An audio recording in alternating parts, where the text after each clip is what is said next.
I hope that you are seated comfortably, with the light turned down and the curtains drawn, suitably prepared to spend the next half hour in the company of Ellis Weston as he takes us on the first of his guided tours around Satan's playground and knocks on the door of the house at Spook Corner.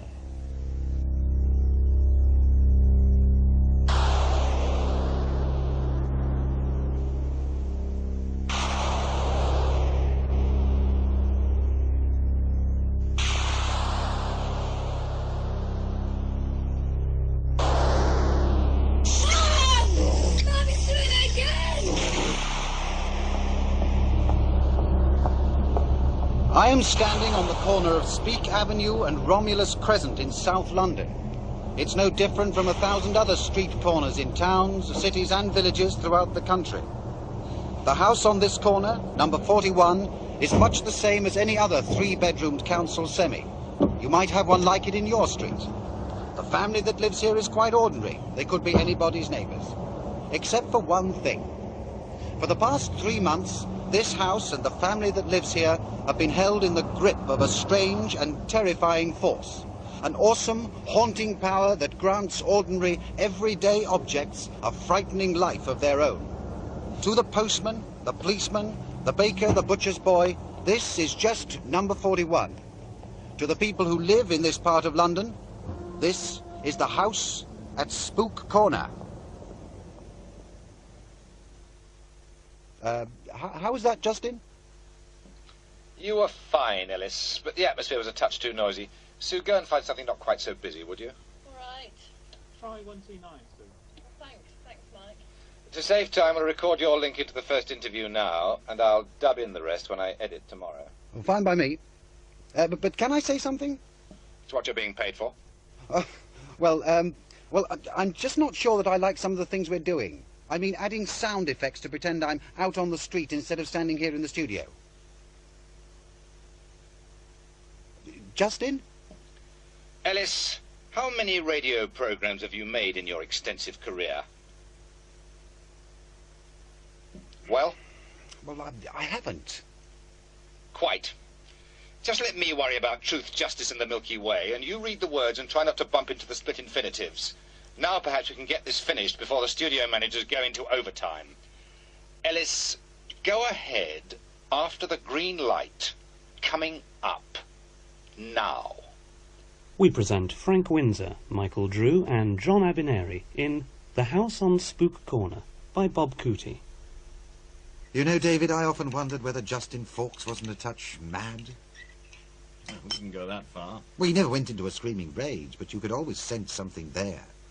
I could always tell when he was getting annoyed or angry, because he'd sort of invent these strange cliches that didn't make sense. Right. Do you know, he once told me that I thought I was the bear's knees, God knows why. But I suppose that we're all haunted in one way or another. Each of us has our own personal incubi. Even rotten old skeptics like you. There's a rather nasty streak in you, for instance. It shows every now and then. Vengeful. Coffee? Did you make it yourself? Yes. No, thanks. I'll get one in the canteen. Vengeful? Yes, David. Vengeful. Puts people's noses out of joint. Makes great radio, mind you. But your library's full of blotted copybooks, isn't it? What do you mean by that? Oh, don't misunderstand me. I think it works rather well, actually. It isn't a criticism. I think you do a very good job presenting Satan's Playground. Much better than I ever did. There's a bite in your scripts that I like. Yes, well, can we talk about the programme? I want to get this last one out of the way and get started on the next series. There's a bit of a problem. I don't see why. It's just a re-investigation of the Griggs Poltergeist case. I've done this sort of thing before. Where's the problem? Why do you want to do it now? Well, for a start, they're pulling down the house in a couple of weeks or so. Since Spook Corner was a classic poltergeist case, it gives it a lot of topicality. Almost the end of an era. People still come from all over the world to look at the place. Yes, but that's old hat now. The last programme in this series of Satan's Playground goes out in week 26. That'll be 10 years, almost to the day, since it first started.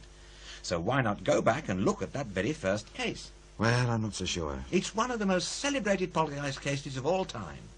Yes, we but... ought to be mature enough now to put our own work under the microscope. We do it to other people often enough. And it'll be interesting to see what's happened to the family.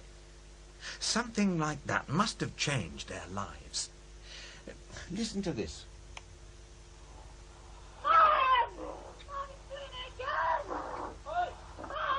I remember Donna and Gary very well, David. There's about 50 hours worth of stuff like that.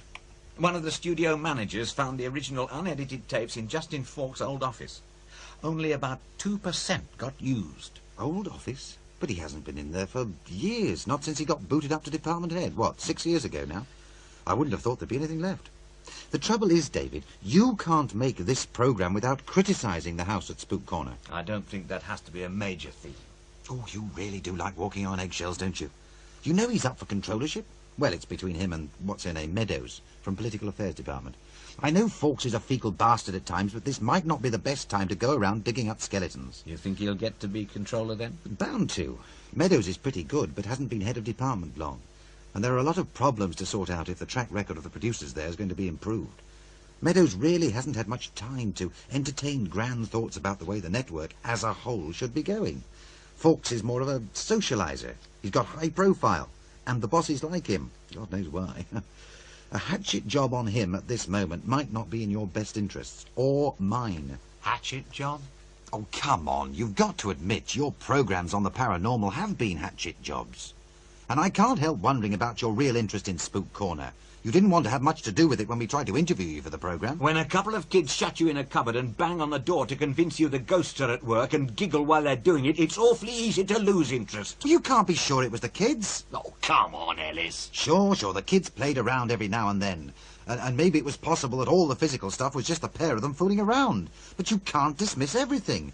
How do you explain away Peter? Oh, the voice that spoke perfect French. That's the point. It wasn't perfect French. It was even stranger than that. There was something Justin Fawkes discovered too late to put in Spook Corner. You know, of course, Gary started to speak in tongues.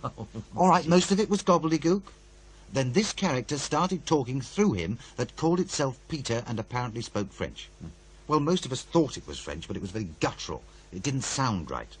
Now, as I said in Spook Corner, it sounds like bits of bad French mixed in with some nonsense words. Then just after Spook Corner first went out, Justin got a call from someone in the Mauritius High Commission, the Cultural Attache's office, who identified the language as patois. Now, OK, you can say that everything else was fake, fraud, but how in God's name do you explain a 13-year-old working-class youngster in a run-down suburb of South London who'd never been on so much as a day trip to Calais speaking perfect, fluent patois, from one tiny island 6,000 miles away? I give up. But there must be an answer. Oh, if you're not careful, David, you'll have a wonderful future behind you. I know you don't like Fawkes, but watch it. He can cut your throat and you won't notice until you cough. We've worked together for nearly 6 years, Ellis, and this is the first time you've ever tried to pressure me. You're the producer. You can pull the programme out if you want to. I'm only a freelance hack. No. And that's not the first time you've tried to pressure me with that line. I know what it's like to be a freelance. I've been there. Justin Fawkes brought me in from the cold to take over Satan's playground. So what happens now? Look, if you really want to go into this again, I'd suggest you talk to some of the people involved, like Christine Vecchi and Donna. Without them anyway, you haven't got a programme. And with any luck, they'll tell you to get lost. And watch what you say about Justin's programme. He was very proud of it. He won an award. Come to that, I was bloody chuffed too.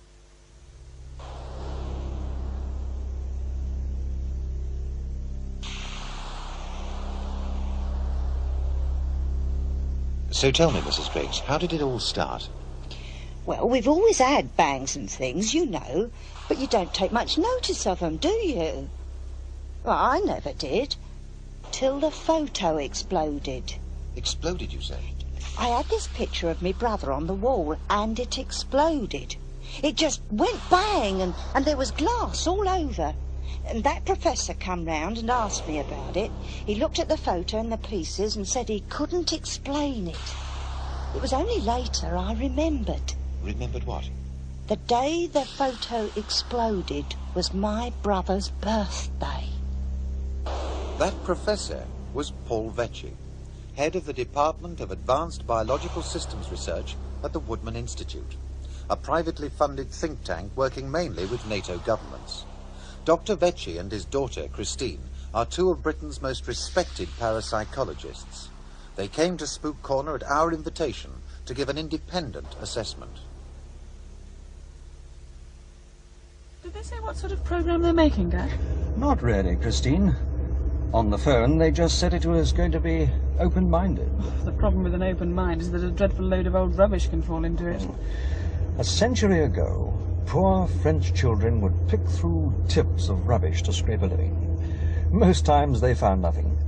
Sometimes they found a piece of detritus they could sell for a handful of sous. But every once in a while, on those very rare occasions, out of the mud and dirt and the muck would come a diamond, a gold ring, a fragment of fortune. We're on our way to pick over a few rags. You can fill me in as we drive. The photograph incident seems promising.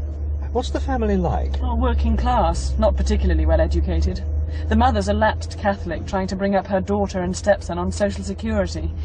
Gary's the father's child from a previous marriage. Got left behind when the father walked out a couple of years ago. I spoke to the local radio producer who first dug up the case. Her name's Joan.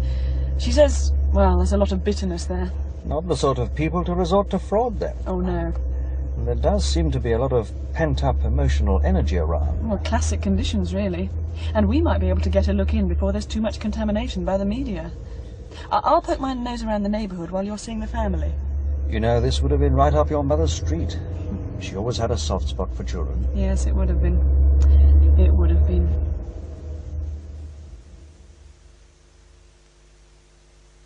Gary, go and wash your hands. Mum, Now, you've been playing. are you a real professor, like in the films, Mr. Vecchi? Well, I'm certainly a real professor. What, with rockets and things? I'm afraid not. I'm a marine biologist. Ah, fish. We got goldfish in the back garden. We've got to put wire over it to keep out the cats. Gary, leave Mr. Vecchi alone. Go wash your hands. You've been playing. They're not very dirty, Just go and wash. All right.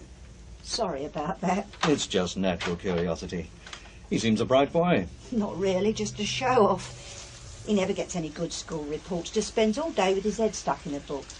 Do you know he sometimes locks himself in the loo for hours? Really? Oh, but he don't learn nothing from his teachers. He's always thinking about his inventions. Mind you, it's the teachers' fault, spending their time trying to teach them blacks how to talk proper English. Your bathroom is downstairs. It's the door next to the stairs.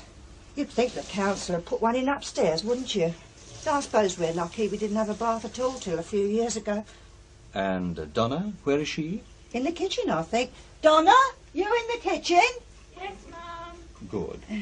You see, children are very mischievous. They get up to little tricks now and then. It's difficult, of course, for them to fool adults. But unless we can be very precise in our observations, then the skeptics will just say that you and your children are simply liars. Pardon? I'm afraid so. We are dealing with forces that frighten people. Psychologically, skeptics simply cannot accept that this sort of experience can be real.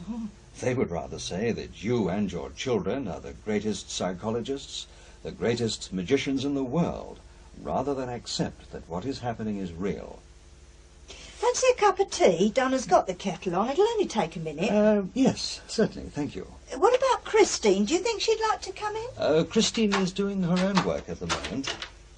Oh, hello, Gary. Hello, Mr. Vecchi. I'll wash my hands, Mum. Right, go and help Donna with the tea. Where's my marbles? In the kitchen drawer where you put 'em. Donna, you see my marbles? No, I ain't. Perhaps you'd like to tell me something about what's been happening here. I hope you won't mind me tape recording it. Oh. I don't write shorthand. No, I don't mind.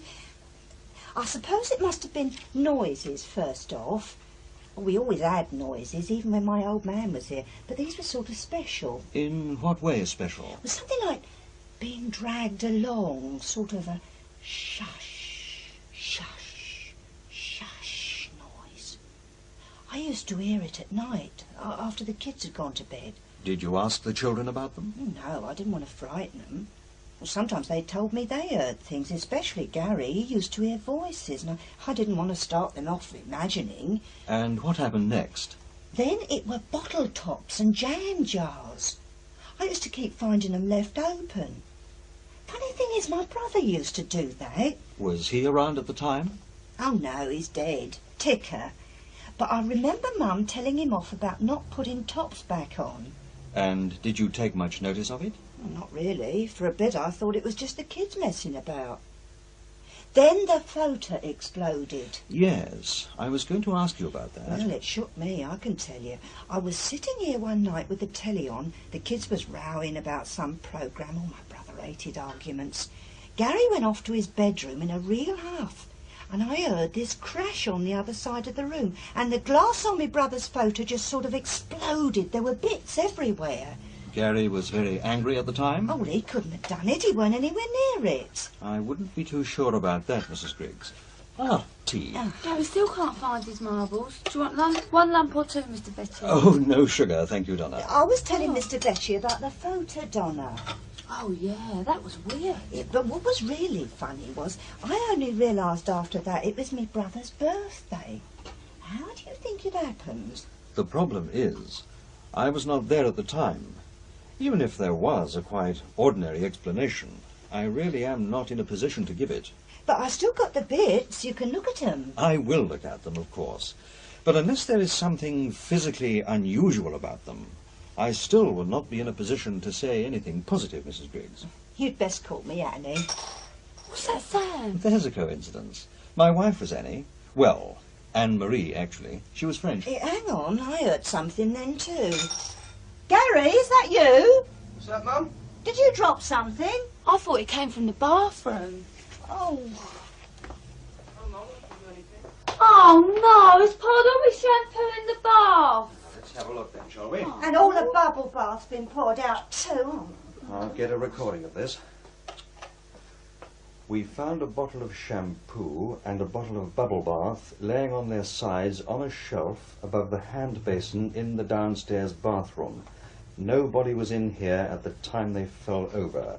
The bottles are almost empty. It has only been a matter of seconds since we heard them go over, and both liquids are pretty viscous, so they must have come out at some speed. Where are the tops? There they are in the bath. That must have been the noise, them falling in the bath. I believe you're right. In fact, the bath itself is quite a distance away, which confirms what I suspected about unusual force.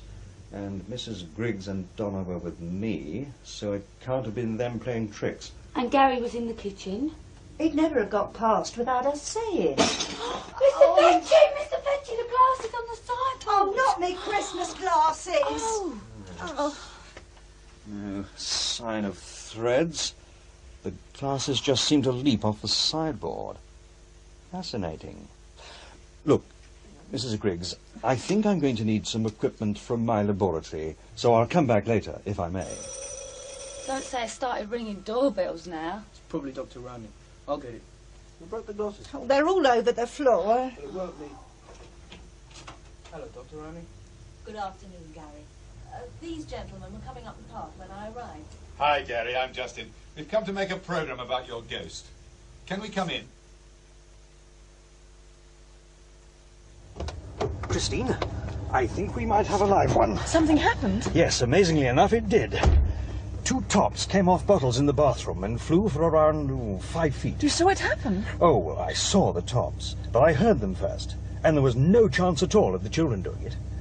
We need some recording equipment, Right. Video, temperature, humidity and static. What was that delegation I saw going in? Oh, that was Dr. Roney, the family doctor, and some people doing a program about it.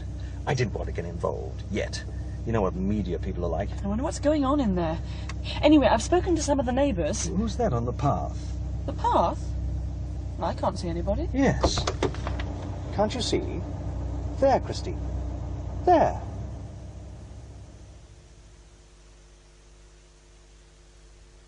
Well, Mrs. Griggs, I think you might have a poltergeist at work here. I think you've got an overactive imagination, Mr. Fawkes. What's a poultice? A poltergeist, it's a disembodied spirit that takes over a household, just like this one.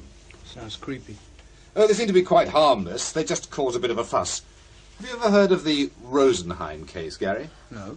Well, that managed to dial telephone numbers faster than any human could. They throw things around, they make noises, things like that. Have there been any voices? Don't think so. I can smell burning, Mum. I think I'd better give Gary his examination, Mrs. Griggs, if Mr. Fawkes and his ghosts don't mind. But, Dr. Rowney, you've seen things happen here too, haven't you? Mum, I can smell burning. Shush, Donna, there are people talking. Come on, Gary, we'll go to your bedroom. I don't think this discussion is advisable at the moment, Mr. Fawkes. You'll excuse the mess, won't you, Doctor? Don't worry. What on earth? The light bulb's gone. It hasn't just gone, Mrs. Griggs. It was thrown against this wall. I can still smell burning. Yeah, that's funny. It's not thrown light bulbs before. Some imagination, eh, Doctor? I have work to do, Mr. Fawkes. Gary? Oh, my God, there's smoke in the kitchen. It's coming from that drawer. I'll take a look. You don't want anyone getting hurt. Oh, see, I told you I could smell burning. It's a box of matches. It's still smouldering. Oh, good job we caught that. The old place could have gone up. Not only that, either. Look now. Stop. The box is still smouldering, but the matches haven't lit. That's impossible. The matches aren't even damp. They should have ignited. And look at the paper in this drawer. It's obviously started to burn, but it's gone out. Oh, go and see who's making that row, Gary. Yes, Mum.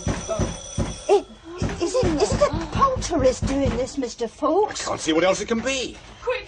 Please telephone for an ambulance. I think my father's having a heart attack. Have you heard how he is, Mr. Fawkes? I spoke to his daughter on the telephone this evening. He's getting better. Could be out in a couple of days, she says. I wonder what brought it on. I'll have to send him a card. He didn't look well at all when they put him in that ambulance. He was all blue. He's been ill for some time, according to Christine. Ever since his wife died, he's been just hanging on. It's good of you to let us stay here, Mrs. Griggs. I hope the spare room's comfy enough for your friends. They've known worse.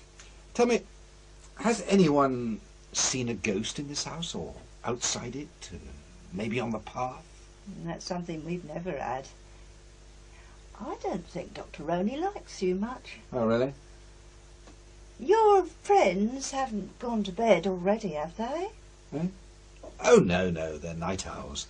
Ellis is setting up cameras in case anything happens, and Joan's just around to look after the recording equipment. Oh, I see.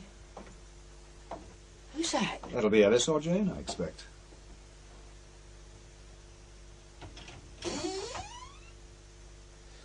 All set up, Justin. Now here's the shutter release. The motor drive's fitted, so all we need to do is press this, and it'll run off a dozen shots in a couple of seconds. Oh, isn't that clever? And Joan will be down in a minute. Do you want me to make a flask for you, seeing as you might be up all night? Why, that's very sweet of you, Mrs. Griggs. But I think we'll be all right, thank you. Suit yourself. Oh, what's that? Well, that'll be Joan. And if it isn't, we're going to have a very interesting time. I had a brainwave, Justin. Now, what was that, Joan? I've set up a light-sensitive diode with a relay switch, so when the flash gun on Ellis's camera fires, the tape recorder comes on automatically. Oh, very clever. Oh. We can reset it from outside the kids' bedroom if we need to. So all we do now is sit and wait. Well, it's past my bedtime. Make yourselves comfy. I hope Mr. Vetch's going to be all right. Do you think he likes grapes? Oh, I'm sure he'll be up and around soon, Mrs. Griggs. You'd better go and get some sleep. It's late. Shh. What is it? I heard something upstairs. The children are asleep, aren't they, Joan? They were when I looked in on them. Oh. Does Gary or Donna sleepwalk, Mrs. Griggs? No, they sleep like logs, them two. Well, somebody's moving upstairs. That's on the landing. Shall I go up and look? No. It's moved to the stairs. Perhaps it's one of the kids going to the toilet. Hey, don't come down for that. We've got pots up there. And all the damn equipment is upstairs.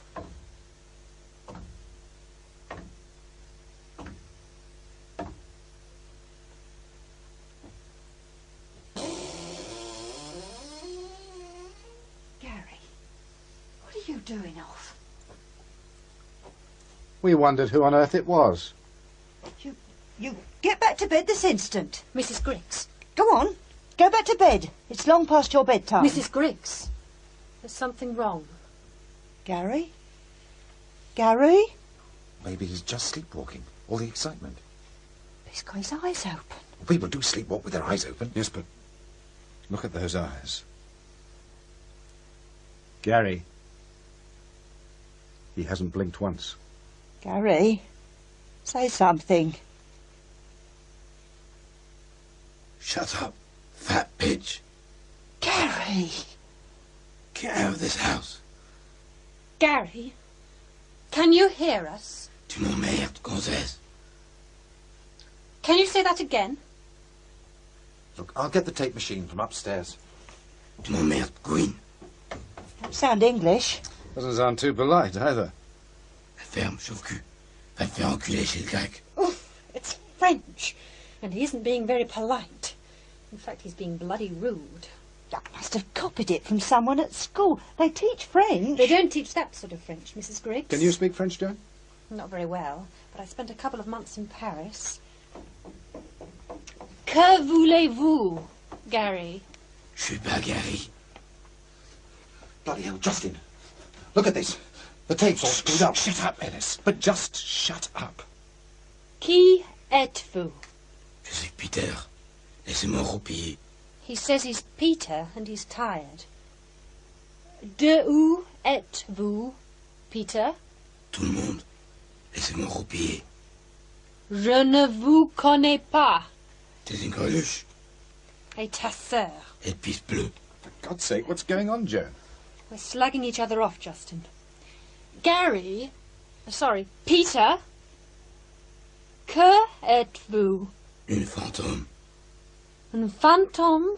Oui. Je reste chez Annie. What was all that about?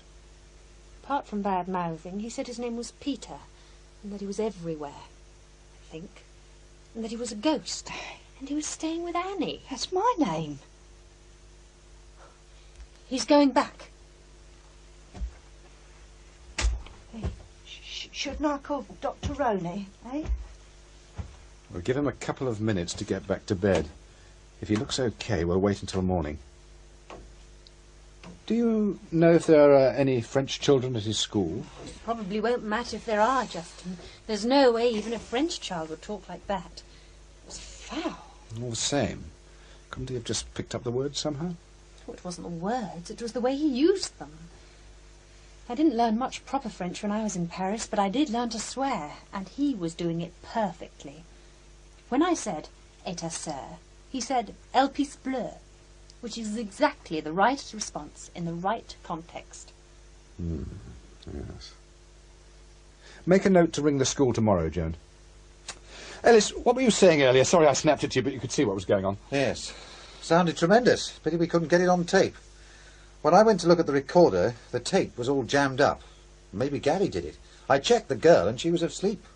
We heard Gary's movements almost from the moment he got out of bed. He didn't have time to do it. Nobody could have done it. What do we do now? Wait, I suppose, and see what happens.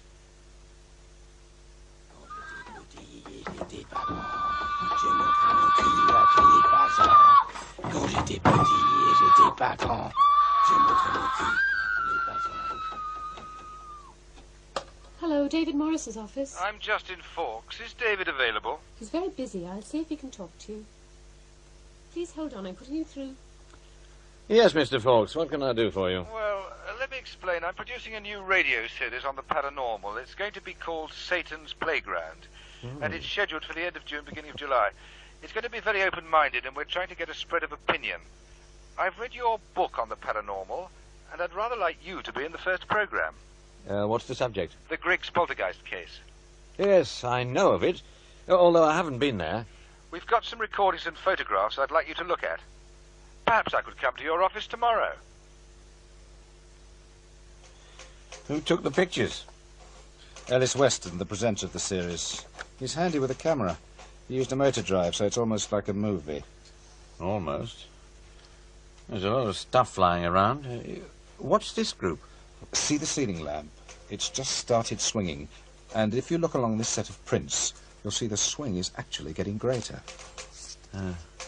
I really need to see the frame numbers on the negatives. I know how sceptical you are about the paranormal, but you've got to admit that these take some explaining. Maybe. Why are you pointing to the notebook in this one? Now, that was weird. You see the picture in my hand?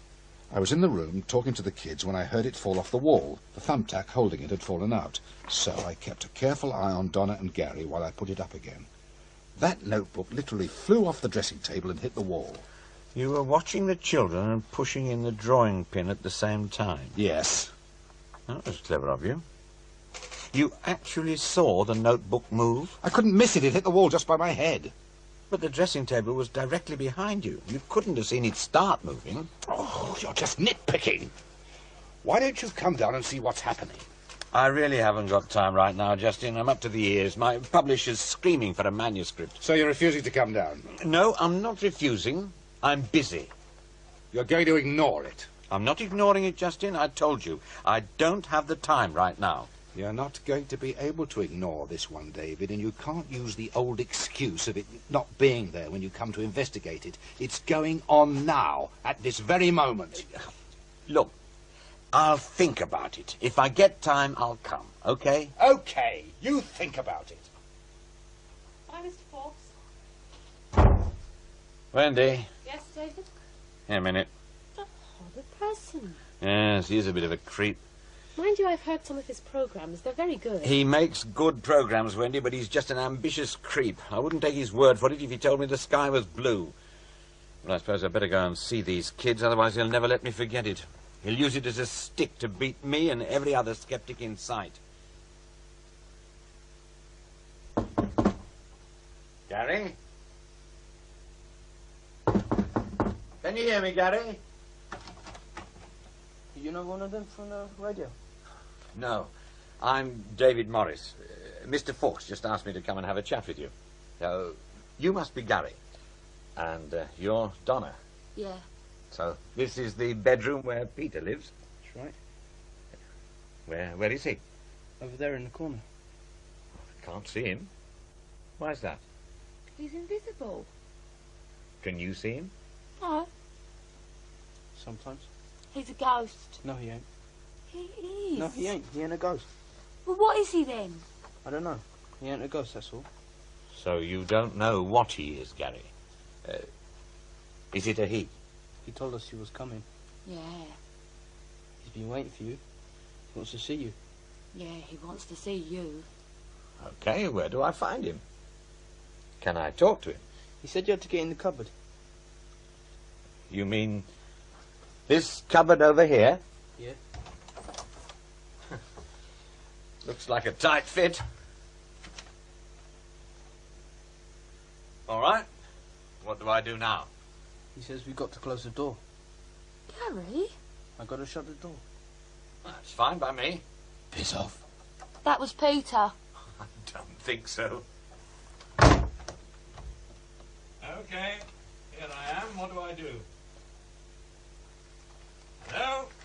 Woo! I'm a ghostie! Woo! Bleeding teacher, you bugger. Gary? All right. Playtime's over. I'm coming out now. Gary, don't you dare! Come on, unlock this door. I'm telling Mum of you. Hey, what's going on out there?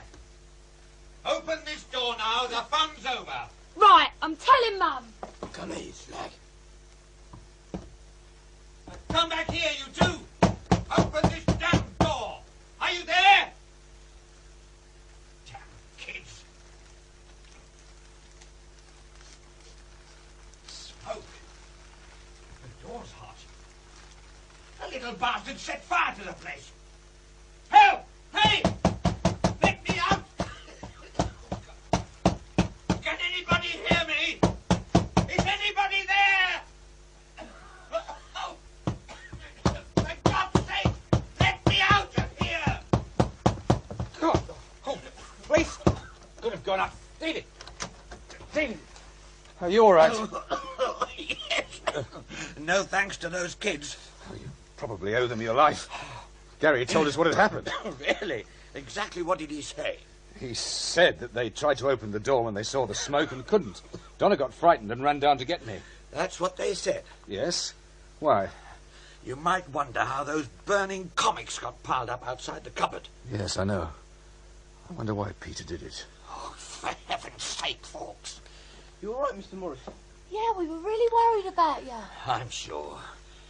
Justin, this one's all yours. Where are you going? David! David, wait a minute! The new developments here at Spook Corner were truly frightening.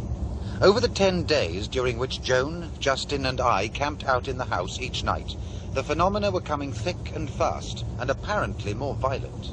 The attack on David Morris suggested a worrying malignancy in whatever strange force was at work. I asked Morris whether he would ever return to the house. Frankly, no. Why is that? I'd prefer not to comment just now. Do you have an explanation? I have, but I really can't go into it, as I think you know. But you wouldn't go back to the house? No.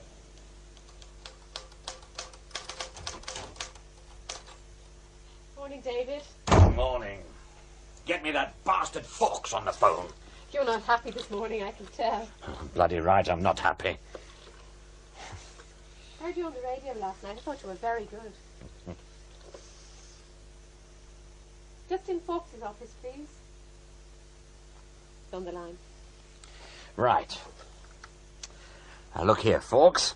I heard your Spook Corner programme. Good, wasn't it? Good? You've completely changed what I said.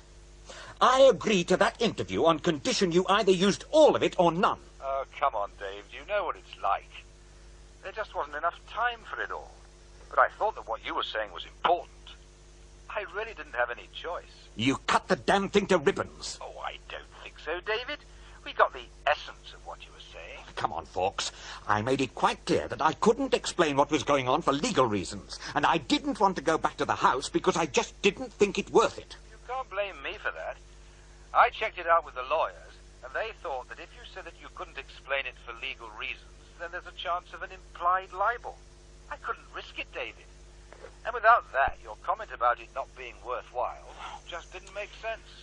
Look, I'm sorry if you're upset about it. Fawkes, don't you ever cross my path again. If you do, I'm going to step on you bloody hard. Bastard. What are you going to do, David? Nothing I can do, Wendy. The way he's got me on tape makes his spook credible. I'm going to look like a prat whatever I do now. I can't win. Well, you could always put Spook Corner in your next book. Expose it. Then it looks like I'm changing my mind, finding some sort of excuse. Anyway, thousands of people must have heard the programme. The number of them who'll read a book will be tiny. You can be sure that if I criticise the Spook Corner thing in any way, Fawkes will make sure everyone hears his piece again. It'll be years before I can repair the damage. The little rat ought to be in politics. Working there, he probably is. David Morris's ordeal raised ominous questions.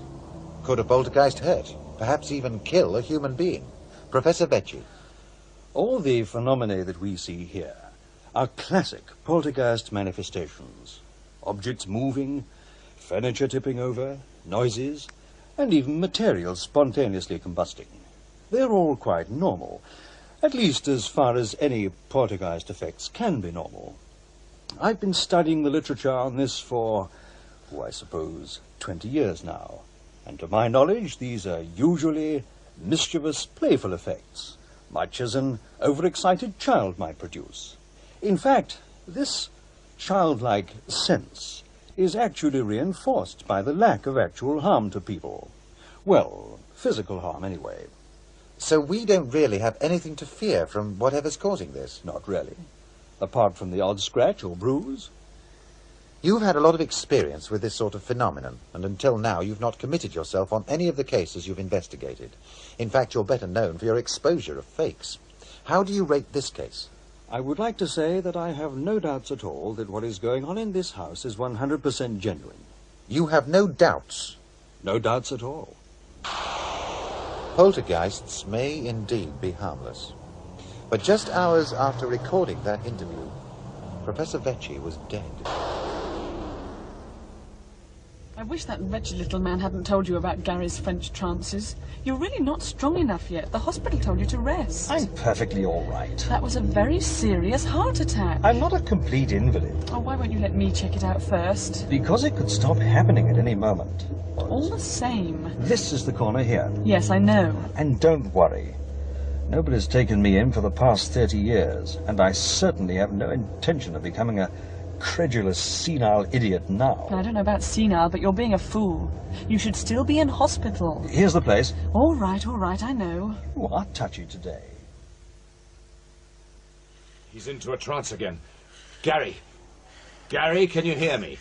Oh, I wish you wouldn't do that. If he's going to start that, I'm going in the kitchen. It frightens me. Get that, will you, Donna? It'll probably be Professor Vecchi and his daughter. They're due about now. Hello, Donna. Oh, keep the door open, will you? What did you want your legs, Mr. Vecchi? No, I'm feeling a little tired. If I forget my sticks, I fall over. Can you run on and get a chair ready? Come on, Dad. Lift your foot up. Would you mind if Mr. Vecchi had your seat, Mr. Fawkes? Not a bit. It doesn't look too big. Hello, Professor Vecchi. Good evening. Oh, here, let me help you. You look as if you could do with a nice cup of tea. I wish you'd contacted me first, Fawkes. This is an awful strain on my father. It was David Morris who made the suggestion, Christine. Well, and you should have had the sense to know better. Does anybody mind if I get into this conversation? It's my heart that's the problem, not my ears. I'm sorry, Dad. It's a curious fact, Mr. Fawkes, that the immediate response to ill health is to shout at the patient or pretend he's not there. I'll go and make some tea. I'll give you an hand, Mum. Go and change first, Donna. Is Gary in a trance now? I think so. He's been like that for a while. I told you how it started. We were sitting here and he appeared through the door talking French. We've got a tape of him singing, or Peter singing, depending on how you look at it. You've seen the photographs, of course, with the telephones and the table lamps. Well, my father's looked them over. I can't say I'm impressed. As far as I can see, your photographer pointed the camera, but looked away and only clicked the shutter when the children said she should.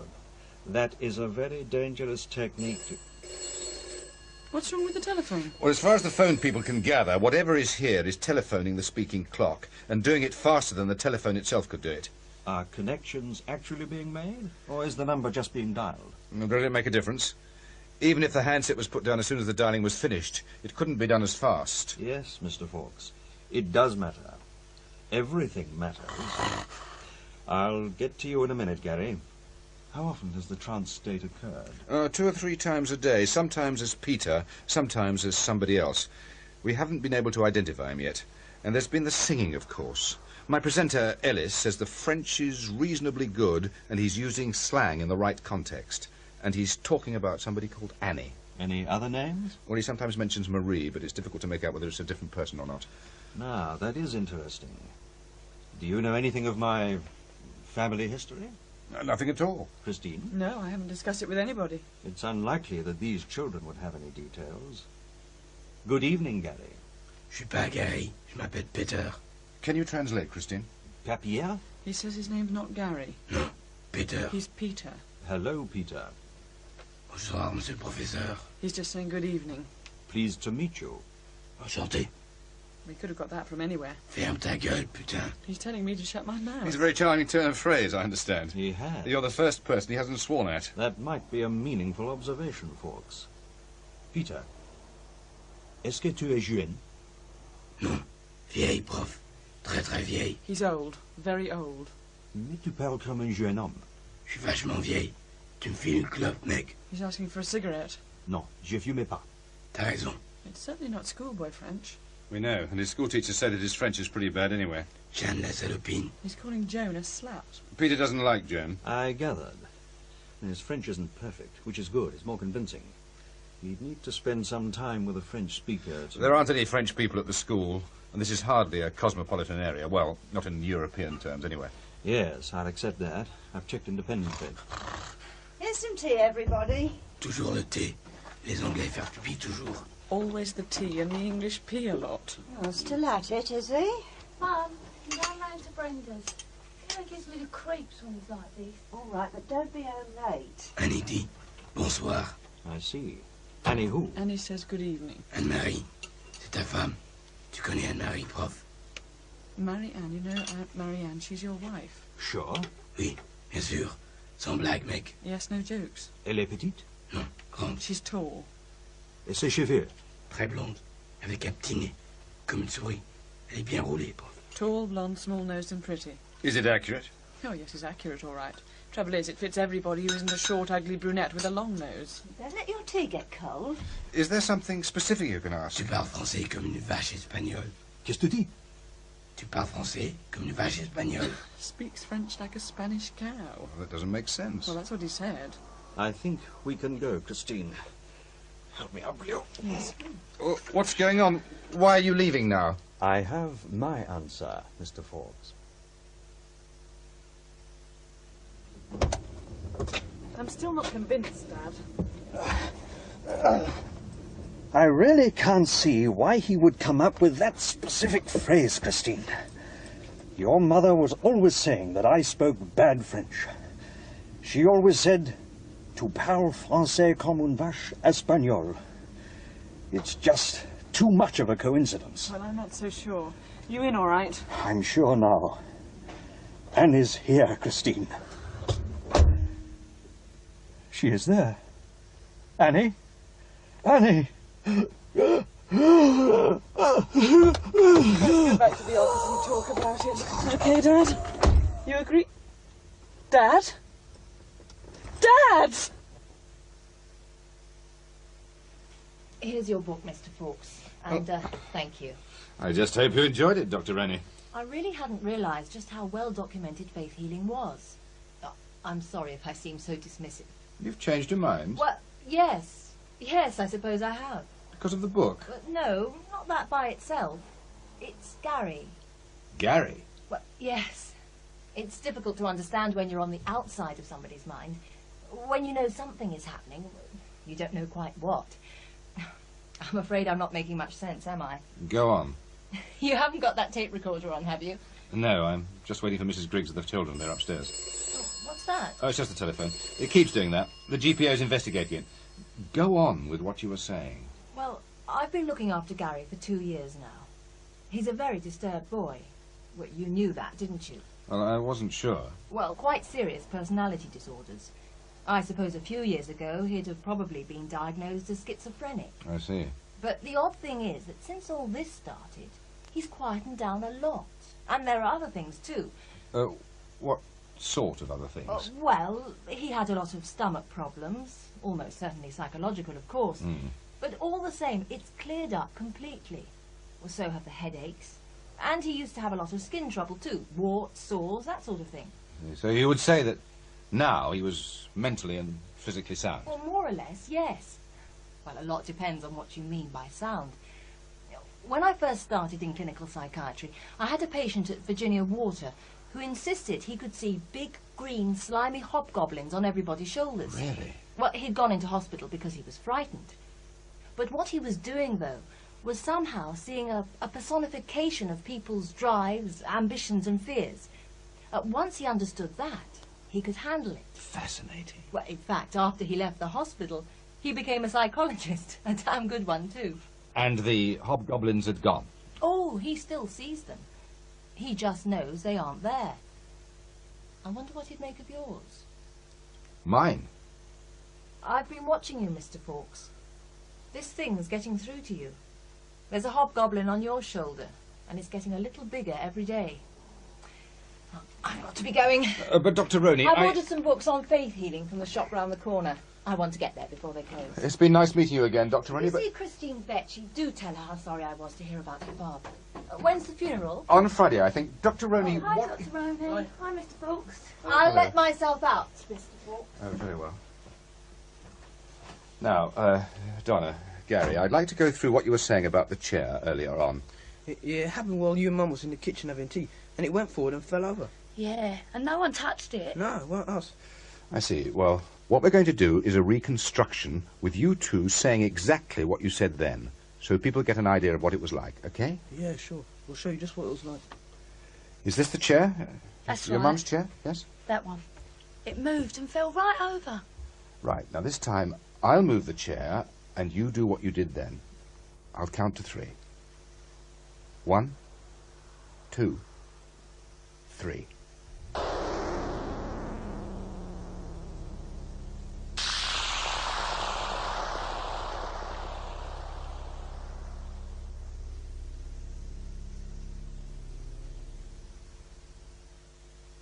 Mr. Morris, my father died 10 years ago. I'm really not sure I want to ring it all up again. I understand that, Miss Fetchy, but I really am trying to get a sensible, objective view of what was going on at Spook Corner. Then surely the man to ask is Justin Fawkes. It was his invention. He invented the poltergeist? You should know. You work at his feet these days. Frankly, I'm surprised. I've read some of your books. I'd have thought you could have found more honest company. I don't really work at Justin's feet. It just happened that when he got promotion, he brought in Ellis Weston to produce. Yes, Weston. He's such a little man. Weston liked my books, asked me to take over the presentation. I agreed, provided I could say what I wanted. Fawkes doesn't actually have much say, really. We don't get on. But you were saying that Fawkes faked the phenomena at the house. Oh, no, no. The children did that all by themselves. They were very, very good at distracting our attention, working together at little gems of deception. Fawkes's big lie was in what he didn't tell, and the way he put the material oh so carefully together. What about the Mauritian patois? Oh, that was a Justin Fawkes special. I suppose you heard about someone at the Mauritian High Commission saying that Gary was speaking patois. It was in his book about the case. That's right. But he didn't. He spoke bad French. But he did sing a Mauritian children's song. When Gary was 10, there was a black Mauritian boy called Peter at his school. My father and Fawkes only thought to ask if there were any French children there. They didn't think to ask if there were any French speakers.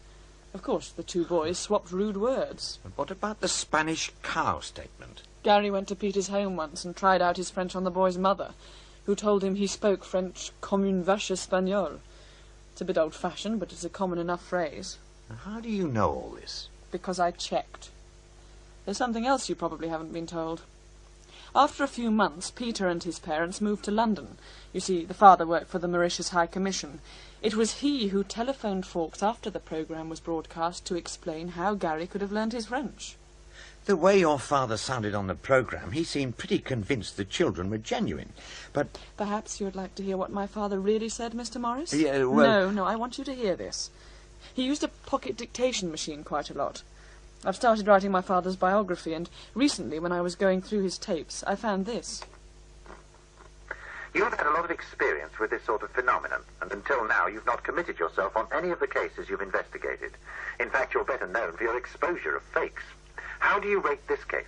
Well, I'm still not going to commit myself. I would like to say that I have no doubts at all that what is going on in this house is 100% genuine. Every investigator would, but I can't. A significant number of the phenomena we have is certainly fraudulent. So much that I doubt that it will ever be possible to determine what was and what was not genuine without considerably more study. You have no doubts that the children have cheated? No doubts at all. Yes, I have the master tape of that interview. Oh, I see. And it's absolutely identical. Well, I complained to Fawkes about it. And he said? He had to take out the reference to the children cheating because it was libelous. He said that leaving in the comment about no doubts at all was just a slip of the razor blade. Sounds familiar. He used the same excuse with me. He didn't care that he libelled my father. You can't libel the dead. That's what my solicitor said. It destroyed my father's reputation. He was working in advanced theoretical physics, right at the edge of what we know about science and beyond. If he appeared to be taking on board this sort of nonsense, it would have damaged his professional standing. Nobody would have taken him seriously ever again. And that's what happened. He was doing work that could have changed science forever. Nuclear physics, quantum physics and astrophysics, even molecular biology. Seriously, his work was that important. There was a whole mass of papers about to be published. After the programme, the Institute put the lid on the lot. Suddenly, the work wasn't sound, they said. Fawkes manipulated my father the way he manipulated the children. And he destroyed him professionally the way they destroyed my father physically. Gary killed my father. Would you go on record, on air, and say that? No. You must understand. My father was very, very ill. He was afraid of dying. Passionately so. And he was going to kick and scream every step of the way. His body was going to pieces under him. But he was just too damn cussed to drop dead. After my mother died, he decided to find out if there really was anything to be afraid of. That last afternoon, Gary convinced him that my mother was still alive in some way. Once his fear was gone, he just died. But I suppose he died happy? He needn't have died at all. It's too late to help him, I appreciate that, but maybe something can be salvaged. It won't be all, but it'll be better than nothing. And if you could come on the programme and say... No, I'm going to tell the story my own way. When the biography's published. I've had enough of media people. Without them, this would never have happened. I understand. It was good of you to spare the time. I don't suppose you know where I might find Dr. Roney? I understand you kept in touch with her. Oh, not for some years. The last I heard, she was living in, well, the Welsh mountains in a commune of some sort. Can I help you, traveller? I hope so. I'm David Morris. We are all stars. I'm looking and kings. And David Morris. I'm looking for Dr. Elizabeth Roney. I believe she lives round here. Elizabeth Roney is here. Ah, good. And there. Everywhere. And nowhere. Ah. There is no Elizabeth Roney now. Her new life is she. She? Who heals. Where can I find she who heals? She will be by the stream. Go that way. Thank you. Leave your ego at the door. Traveller? Kay saya ng mga bandera, lumulusog ang katawan sa panghampera. Tayo'y na't magsaya, iinda't magpahal, magpagindi-kindi kay Excuse me. saya. How can I help you? I'm looking for Dr. Elizabeth Roney. I believe she lives round here somewhere, but she has another name. Siya ay manggagumot. I'm sorry? Siya ay manggagumot.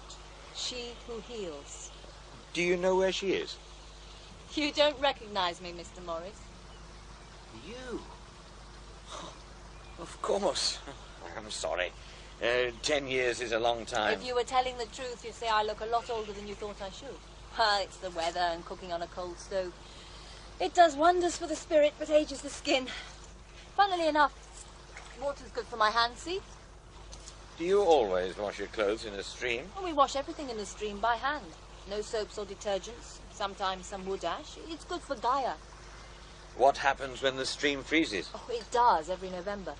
By February, we all get a bit nippy. We know when the spring thaw is coming. They ban us from the post office in the valley. What are you doing up here? We all have our jobs in the community. We all do basic things like washing and cooking. But some collect water, some look after the small holding. It works very well. I'm a sort of doctor. Well, that's why they call me she who heals. Is it a quiet practice? It isn't really a practice as such. They're a healthy lot up here. Fecund, too. There's usually a mass of children being born come May. Other than that, it's just things like friction burns. Between you and me, when there aren't any strangers around, they call me Sister Blister. Tell me more about the community. I'm not sure you'd understand. Try me. You're making a program about Spook Corner, aren't you? How did you know? Oh, there's nothing psychic about it. In a few weeks, it'll be the 10th anniversary of the program. You and I were both involved one way and another. You make programs.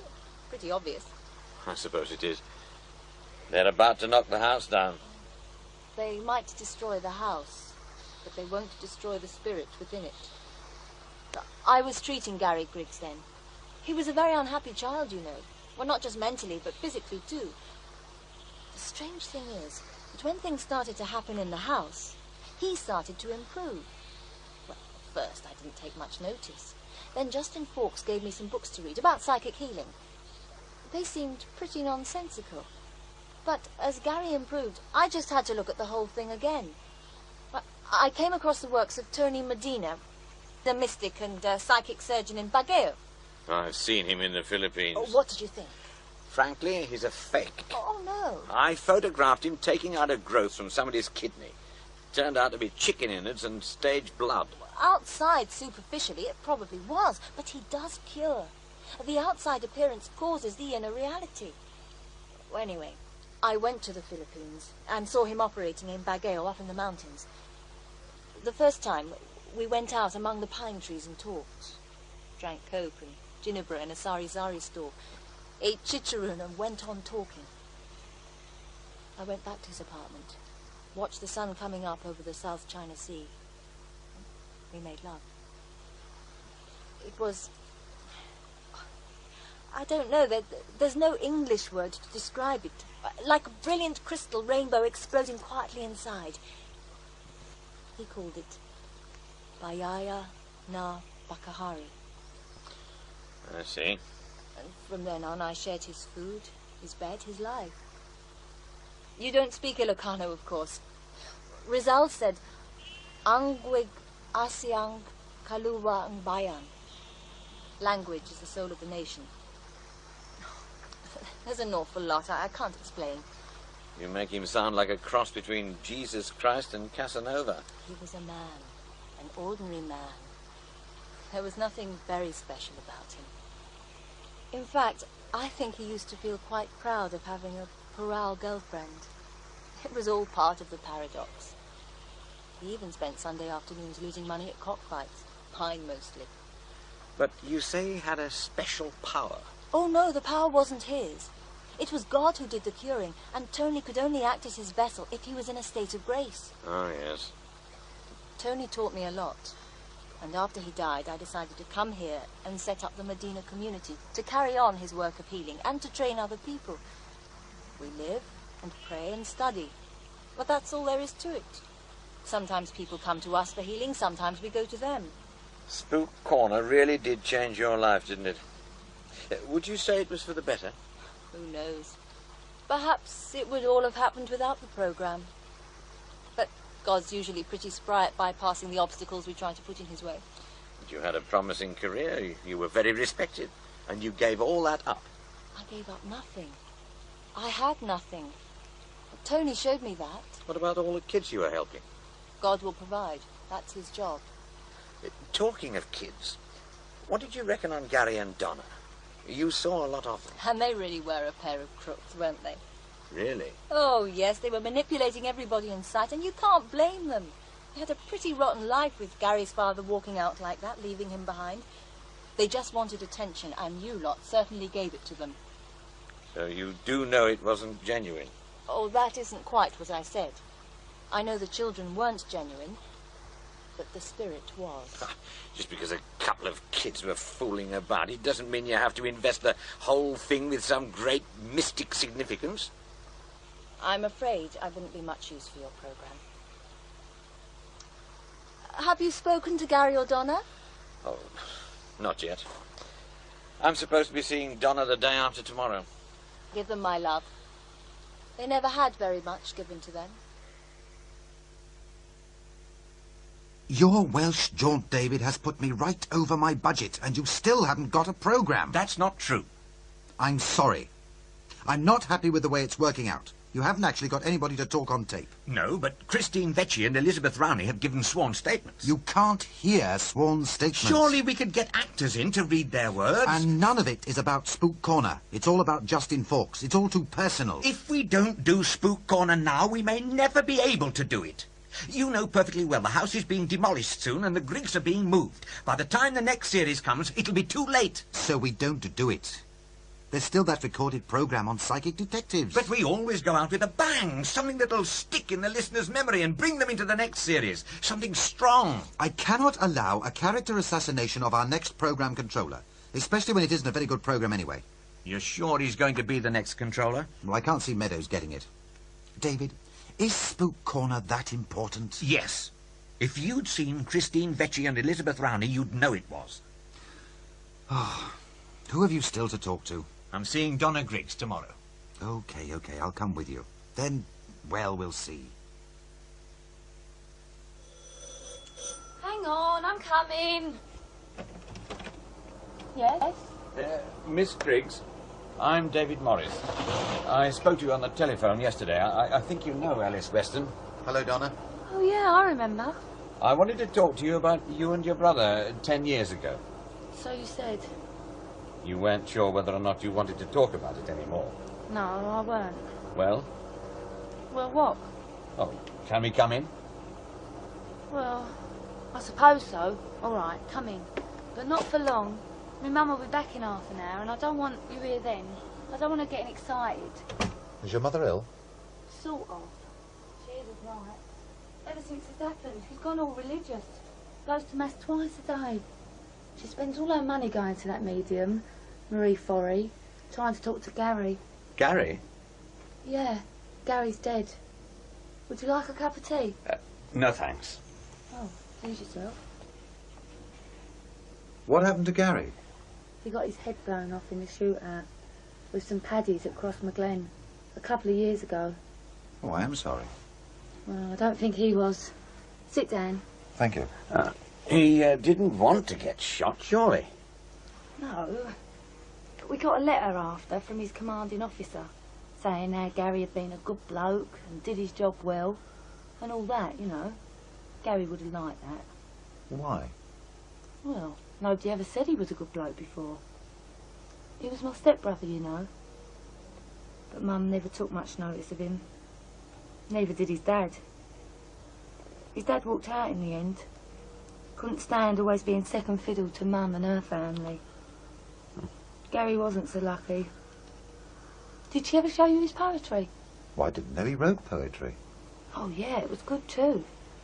He used to spend hours on it. I remember he showed some to Mum once. All she said was, "You've copied that." She knew he hadn't. But she just couldn't bear to give him any credit. He cried over that.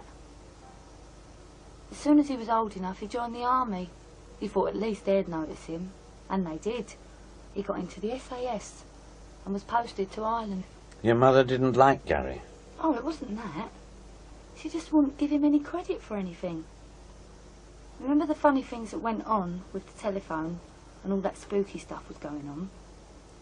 That Mr. Fawkes told Gary about something that happened with a telephone in Germany, and Gary had an idea. He was good at inventing things. He had this bit of cardboard with tinfoil stuck on it and a couple of wires across it, and it used to ring the talking clock. Sometimes he'd get me to do it. Were these all his own ideas? Yeah. He was clever with things like that. He showed it to Mum and told her how it worked. She just said, "Don't be silly, you're just a kid." Well, what about the other things? Like the bottle tops and the furniture? Oh, we used to get up to all sorts of things. Like Gary would go into the bathroom and take the tops off a couple of bottles, then go into the kitchen, wait a bit, and drop a couple of marbles into a mixing bowl. It sounded like the real thing. We used to push chairs up on their legs till they were just balanced and sort of let go and jump away quickly, so it looked like we were miles away when anything happened. But there were photographs. Oh, that was easy. They only pushed the shutter when they heard us make a noise, so we'd throw something or jump about and yell a bit before. We got caught a couple of times, but those photos sort of got lost. Fawkes kept all the photographs. And you told your mother about all this? Some of it. But she never believed us, because it was nearly always Gary's idea. We couldn't tell her about the photo, though. The one that exploded? It didn't bloody explode. Mum used to hang it on the wall on her brother's birthday, see? Used to keep it in a drawer most of the time. Gary and I were playing on the sofa and knocked it off and broke the glass. Well, Mum's eyesight weren't too good, so like kids do, we thought if we put all the pieces back in the frame, she wouldn't notice. Mum heard a noise, so when she came in, we pretended to be arguing about the telly. Gary made out he was really angry and went out and slammed the door, and the bits of glass fell out of the photo frame. Mum went spare. We daren't tell her what really happened. She'd have killed us. So it was all a con? Oh, no. There were some funny things going on. What? Well, like Gary's trances. They were real. He wasn't well then. You fooled Professor Vecchi and Justin Fawkes. And me, for that matter. I know. And it was awful. We were just a couple of kids having fun. We could get all the grown-ups to do almost anything we wanted. It wasn't so bad with Mum, but we had all these important people coming along and saying it was all real. There was no way we could turn around and say, "Fooled ya." It got too serious. Even when we tried telling Mum and Mr. Fawkes what was happening, they didn't believe us. And when Mr. Vecchi died, well, we thought it was all our fault. Imagine 2 kids thinking they'd actually killed somebody. Oh, it was awful. Did your mother know about Gary's school friend, Peter? Oh, you're joking. She'd have skinned Gary alive. Mum couldn't stand blacks. Still can't. That's why we're still in this house. And now the council's moving us, she's really going round the twist. She's read so much in the papers, she's frightened that we'll end up living next to some blacks. It's stupid, but she won't change now. We couldn't tell her about Peter, because he was black. He was nice, too. It's all a bit tragic. The only ones who seem to have escaped are you and Justin Fawkes. He's quite high up now. Oh, I don't know about Mr. Fawkes, but what about me? I'm 23. I can't even have a boyfriend because Mum can't look after herself. And the neighbours won't look after her, so I can't go out. The doctor won't put her in a home because he says she's not bad enough. All she does all day is sit and imagine she's talking to Gary and her brother and count her beads. We can't move because Mum's scared to. And I've got that every day until she dies. And the doctors say she's good for another 30 years. I'm sorry, Donna. Not nearly as bloody sorry as I am, Mr. Morris. Not nearly as sorry. No, David, absolutely not. Spook Corner stops. It stops here. I'm putting in the psychic detectives and that's it. End of discussion. No, it isn't. You've read the depositions. You've seen what it's done to Donna Griggs and her family. You know Fawkes falsified the evidence. You've heard the unedited tapes. You know what he did with them. And where did those bloody tapes come from? And don't tell me they came from Justin's old office because I won't believe it. Where did they come from? After 10 years they suddenly pop out of nowhere? I'm not that naive, sunshine. It doesn't matter where they came from. The evidence is there. Fawkes destroyed those people's lives. And just for the record, I'm not that naive either. And what's that supposed to mean? I know why you brought me in to present Satan's Playground. Oh? You spent 4 years as Justin Fawkes' little lapdog, keeping quiet, doing what you were told. That's not true, David. He bought your freehold and you got your payoff. He got promoted and you got your safe little basket. A nice, safe staff job. You're right. It's bloody cold out here among the mercenaries. David! I've heard it on the tapes, Alice. It doesn't matter whether or not it's true, so long as it's good radio. That's what he told you whenever you started yapping. And you haven't got the bottle to bite hard. Oh, come on. When you took over Satan's Playground, you got me in for my nuisance value. The one bit of power you had left. Your little bit of revenge. After all, he was hardly going to kill off his own brainchild, was he? That'd be stupid. He was going to fight for it. And if he wanted the program, he'd have to have me, too. You're getting paranoid. He might have bought you, but he hasn't bought me. And neither have you. Calm down, David. Look, it isn't that important. Damn it, it is that important. He might have you to protect him, but not me. Not me. Are you going to do Spook Corner? No. Okay, I'll go to the newspapers. Oh, now you're being naive. Short of him seducing choir boys in Hyde Park or banning a soap opera, they couldn't give a damn. They won't listen to you. They don't even understand your problem. I once thought you had more bottle, Ellis. I was wrong. Well, you go on kissing backsides. I'll go on kicking them. David! David! David!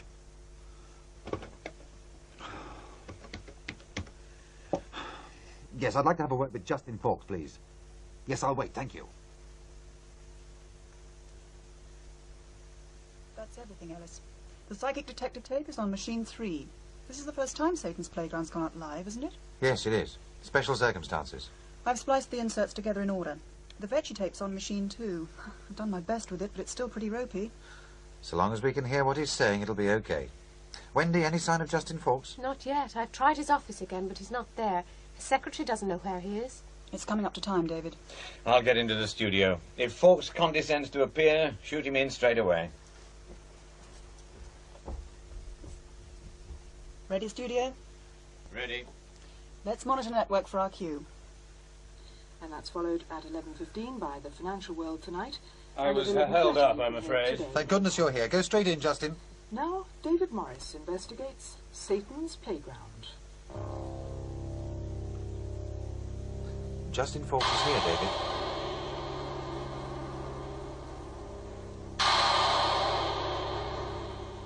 Hello, and welcome to Satan's Playground. This week is not only the 10th anniversary of Satan's Playground, but it also sees the demolition of the house that was the focus of the most celebrated poltergeist case of the past quarter of a century and of our first programme. I'm going to be looking at that case with the help of this week's rather breathless guest, Justin Fawkes, the first producer of Satan's Playground, and the man who first brought what became known as the house at Spook Corner to public attention. Welcome to the programme, Justin. Good evening, David. You were deeply involved in the case, weren't you? How long did you spend at the house? About 3 weeks in all, day and night. I must say I found it a frightening and remarkable experience. That was 10 years ago. Since then, I think it's true to say it's become a classic case. Thanks largely to your radio programme and, of course, your best-selling book. Yes, that's probably a fair assessment. And, of course, it had a tremendous effect on your own career. Ooh. I'm not quite sure what you mean. Well, you're a very senior executive in this organisation today, and I think you'll agree that it was the house at Spook Corner and the awards that it won as a documentary that helped you. Well, that may be so, although I think you're exaggerating its impact. But it did have an impact. Well, all right, yes, it did. You're an ambitious person, aren't you? No less than you are, David. But not many other people's ambitions have led, almost certainly, as yours did, directly to the death of a respected scientist and the destruction of his reputation, to the resignation of a much-loved and much-needed doctor, and indirectly to the death of Gary Griggs. Oh, straight for the jugular. That is a very serious allegation, Morris, and you certainly can't substantiate it. The fact is, Justin, that both your programme and your book are nothing more than fabrication, and I'd like you to explain why. It really is dangerous to overstate a case, David. These are sworn statements. This one is by Donna Griggs, describing exactly how you urged her and her brother to act out incidents for you to record. Incidents that you claimed were recorded as they actually happened. Oh, come on, David. These are reconstructions. That is a normal and accepted technique in making documentaries. There's nothing underhand about it. Rubbish. Not when you claim that they were recorded as they actually happened? But I never made that claim. If you had bothered to check, as you should have done, you will find that what we said was, this is what it actually sounded like. You really must stick to facts. The fact is, Fawkes, that you quite deliberately suggested that the recordings were real.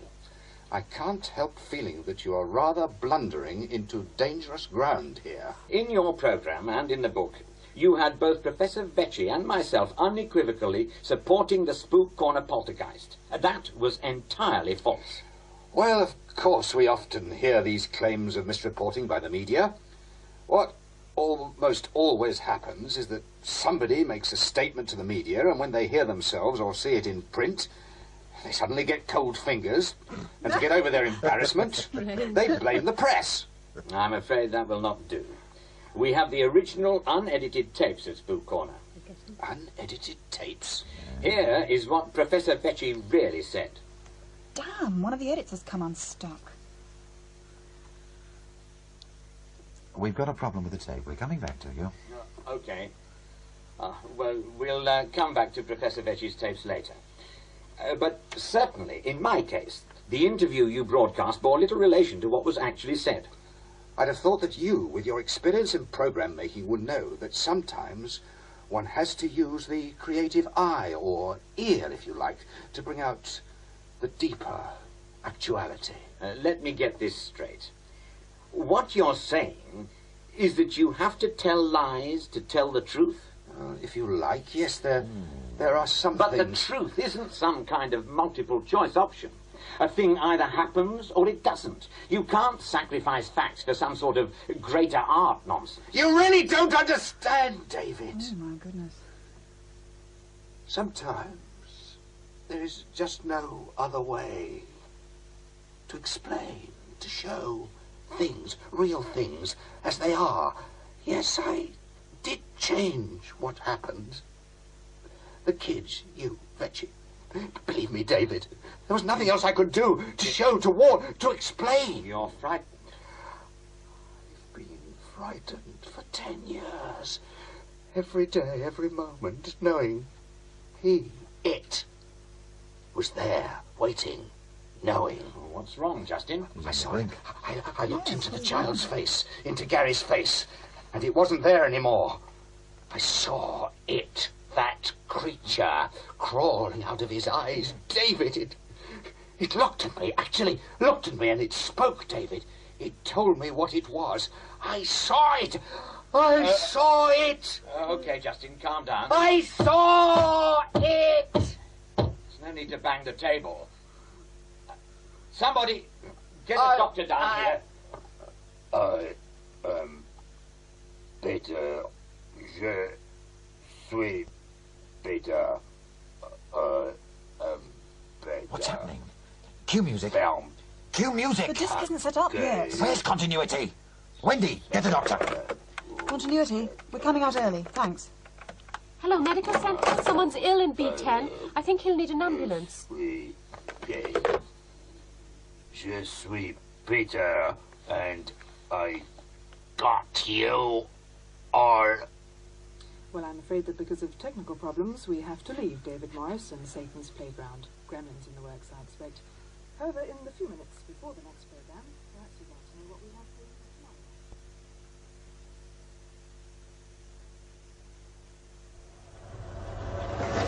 tonight. There she goes, David. The end of an era, I suppose.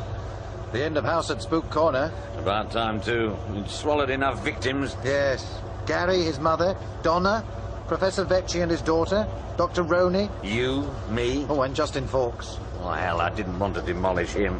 I just wanted to chip off a few corners. He's certainly out of circulation for a long time. The doctor let me take a look at him. It's like one of the last shots in Psycho. Some comedians put a sign on Studio B10 saying, Bates Motel. What happened, David? He didn't have a magic circle. I don't understand. Ever studied occult magic? Raising spirits? Oh, no, not my scene. The Hermetic magician makes a magic circle in his laboratory. Then, one by one, in the magic circle, he conjures up each dark corner of his psyche, gives it an identity, a name. With the protection of the circle, he's safe. He can overcome that part of him in a sort of ritual magical combat. Otherwise, it can escape and destroy him. I suppose Spook Corner gave Justin a name for his own personal demon, some nasty, ambitious corner of his mind. And without the magic circle, it possessed him. Sounds a bit glib to me. It's the best I can do. Or maybe with the house being demolished, Peter had nowhere else to go. Oh yes, you might as well read this. It's from our new controller. Meadows. She didn't take long. No, she didn't. Read it. Irresponsible programming. Should never have happened. Severe reprimand. That's quite a slap on the wrist. More like a major amputation. Read further on. I should advise you that the situation regarding future series of Satan's Playground will be reviewed in the light of these events. Like I said, the end of an era. I can't see them letting the series go on. Oh, don't worry. Give it a bit of time. Under a different name, different format. I'm not so sure. You sound confident. Meadows owes me a favour. The unedited tapes? You worked that out? Joan Meadows was seconded to the national network at the same time we made Spook Corner. She'd been working on the local radio and came across the Griggs case. Fawkes picked up her idea for Satan's Playground and got her into work on the series. That's a leg up for a career, I suppose. She sat in on some of the early programmes, helped Justin out. I remember Peter didn't like her very much. Apart from me and Justin, she was the only other person with access to the unedited material. Well done. Well, it didn't take Sherlock Holmes to work it out. You're a duplicitous bastard, David. We've all got our hobgoblins, Ellis. You, me, and Joan Meadows. And what's yours? Mine's a smile. A big, fat beast of a thing. Whose? It was something that happened a long time before I joined Satan's Playground. Joan Meadows invited me onto her local radio show to take on some third-rate hack who'd published one of those credulous potboilers about the paranormal you see all over the place. About people with hidden powers, spoon benders, that sort of rubbish. And we had this long argument on air. Live? Yes. Anyway, as we were leaving the studio, he turned on me and said, "Look, David, you know you're right, I know you're right, but you'll never win because those mugs out there will never listen to you. You're on a hiding to nothing." And he smiled, that big triumphant smile. I've seen that same wicked smile on sweet little old ladies pretending to be mediums and using private detectives to get information on their clients, on schoolboys bending spoons when they think nobody's looking. I've seen it on the faces of Filipino psychic surgeons pulling up bits of chicken livers and sending their patients home to die of cancer. That smile that says, nobody will listen, you're on a hiding to nothing. And you wanted to wipe off that smile? Something like that. I suppose you must be feeling a bit happier now. I mean, apart from what happened to Justin. Hell no. Even without what happened to him, there was so much heartache, too much pain. There usually is. That's why people don't want to look too close. Reality is a cold, frightening monster. Most of us are too damn scared to look it in the teeth. Except for you, I suppose. Oh, no, Ellis. Even me. I've been looking at Spook Corner and things like it for 20 years now. Every single one of them just falls apart once you start looking at what's really going on. All the evidence for the real thing seems to be round the next corner. So I go round the corner, and the one after that, and the next, and I'll keep doing it, because one day, maybe I'll walk around the right corner, and there it will be. Or maybe by then I'll be too old and decrepit to notice I've been there before. It doesn't matter. That's my hobgoblin too. The thought that somewhere there's a crack in the mask of the real world, and behind all the warts and pimples and halitosis, there's another sort of reality. One where people really do have special powers, where there's a magic that can't be explained by conjuring tricks. I wish it were there. But I don't think it is.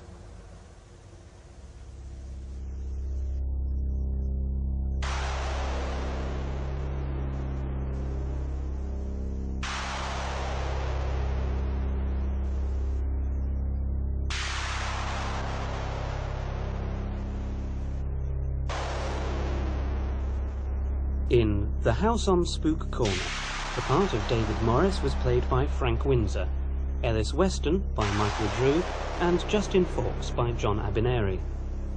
Donna, Lisa Giogan, Gary, Nicholas Sergo, Mrs. Griggs, Joe Anderson, Vetchi, Jeffrey Searle, Christine Vetchi, Kim Hicks, Dr. Roney, Shireen Shah, Wendy, Barbara McNamara, Joan, Deirdre Edwards, Studio Manager, Lynn Sagowski, Man, Paul Gregory.